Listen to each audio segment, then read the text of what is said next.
Alors tous les justes seront transportés d'allégresse, et tous les impies seront consternés de douleur. Alors la chair affligée se réjouira plus que si elle avait toujours été nourrie dans les délices. Alors les vêtements pauvres resplendiront, et les habits somptueux perdront tout leur éclat. Alors la plus pauvre petite demeure sera jugée au-dessus du palais tout brillant d'or.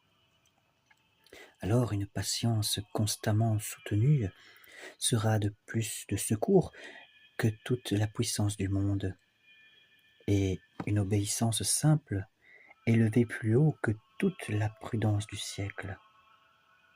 Alors on trouvera plus de joie dans la pureté d'une bonne conscience que dans une docte philosophie.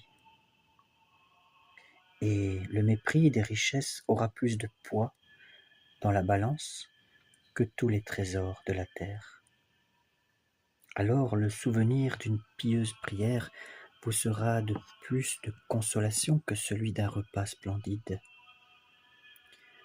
Alors vous vous réjouirez plus du silence gardé que des longs entretiens inutiles. Alors les œuvres saintes l'emporteront sur les beaux discours, et vous préférerez une vie de peine et de travail à tous les plaisirs de cette terre. Apprenez donc maintenant à supporter quelques légères souffrances, afin d'être délivré de souffrances plus grandes. Éprouvez ici, d'abord, ce que vous pourrez dans la suite. Si vous ne pouvez maintenant souffrir si peu de choses, comment supporterez-vous les tourments éternels? Si maintenant la moindre douleur vous cause tant d'impatience, que sera-ce donc alors des tortures de l'enfer? Il y a, n'en doutez pas, deux joies qu'on ne peut réunir.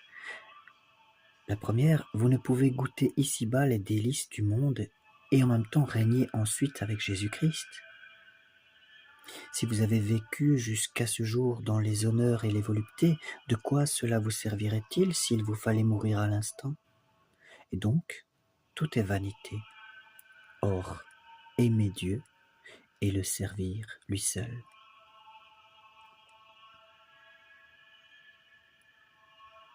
Celui qui est peu touché de la crainte de Dieu ne saurait longtemps persévérer dans le bien, mais il tombera bientôt dans les pièges du démon.